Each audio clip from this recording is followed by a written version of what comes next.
We appreciate it. A couple other things. You have the program. Christina was nice enough to put the numbers of the hymns up here so you can participate as we celebrate.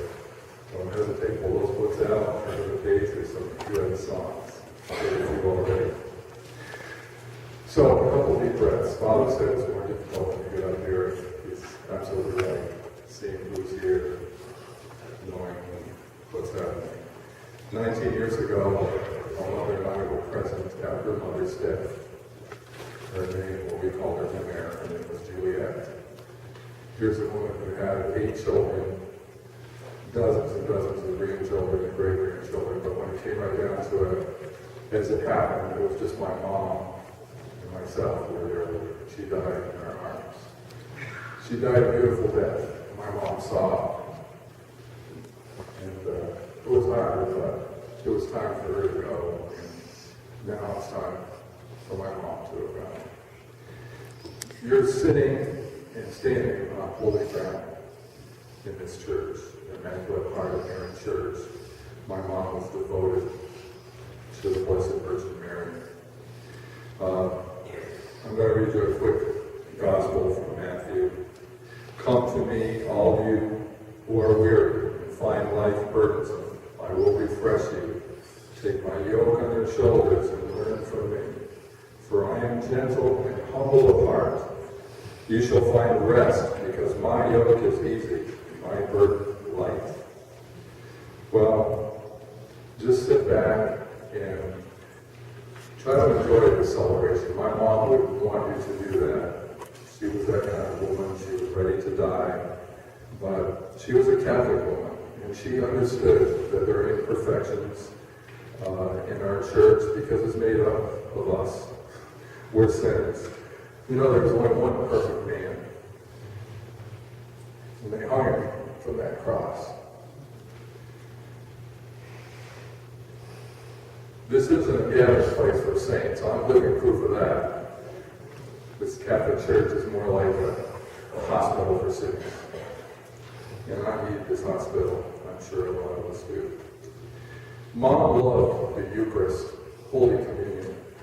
The last time she was here for Mass, afterwards we took a ride east towards Jerusalem, out to Jericho. We get back to Jerusalem, up through the mountains, Lander Hill. It was a beautiful fall day.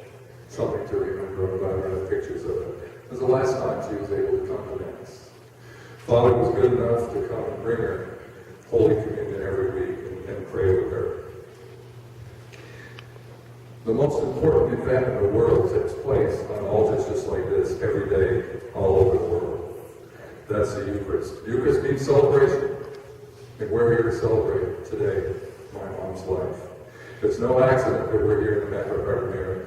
My mother's full name was Madeline Mary Louise. And my father and my mother were married at St. Mary's Church in Middlebury.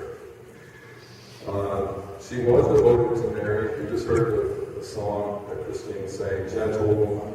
You're going to hear Ave Maria a little later. You won't be able to not cry when you hear that. It's beautiful. In the Catholic Church, we don't worship Mary. My mother didn't worship Mary. We revere Mary. My mom said rosaries every day. She prayed for her family and her friends and peace in the world. We ask others to pray for us. We ask you to pray for our mother, so why not ask Mary? It's hard for a son to turn down his mother, for any request. My brother Tom is in the back. He's one of the pallbearers. And one time we were at the family dinner table, and we heard this screech of brakes and squeal of rubber, and my mom jumped up from the table, and there was this car careening out of control off the busy highway in front of our home, headed right for my brother's room with his crib that he was laying in. Just a little baby. My mom jumped up and prayed to Lord Jesus, oh Mary, she said. And that car swerved. And it went the other direction and landed on some lilac bushes. May have been some lilac bushes, but the people were okay. Those rocks were in the lawn for months. My brother is still here. Prayers word. Mom's greatest gift to me and her family was her example of faith. Her upbringing, she went to a little country school down in Cornwall. When she went to school in the first grade, she didn't know how to speak English. And she learned because she skipped a grade and graduated at age 16 from high school. She prayed for my father before she even knew him. During the war, she prayed that God would save a man that would become her husband. And that man is sitting right there. Now, I'm going to read a quick thing from Proverbs that pertains to what Mom meant to my father. When one finds a worthy wife, her value is far beyond pearls. Her husband, entrusting his heart to her, has an unfailing prize. She brings him good and not evil all the days of her life. Charm is deceptive, although my mom was charming. And beauty is fleeting, although she was beautiful right up until the end. The woman who fears the Lord is to be praised. And my mom did that.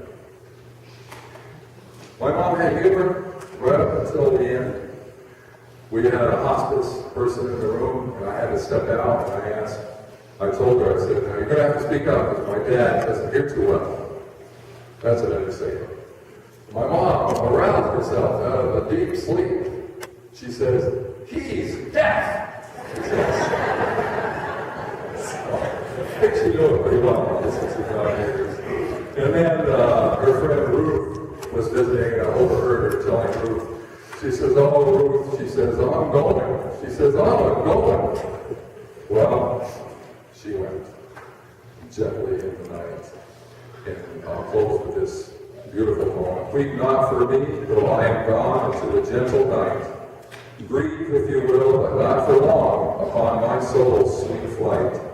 I am at peace, I am at peace. My soul's at rest. There's no need for tears. For with your love I was blessed for all those many years. Remember not my fight for breath. Remember not my strife. Please do not dwell upon my death, but celebrate my life. So let's celebrate the life of the man born on Annie's year at this Mass. And then come on downstairs and we'll celebrate some more. Thanks again for being here.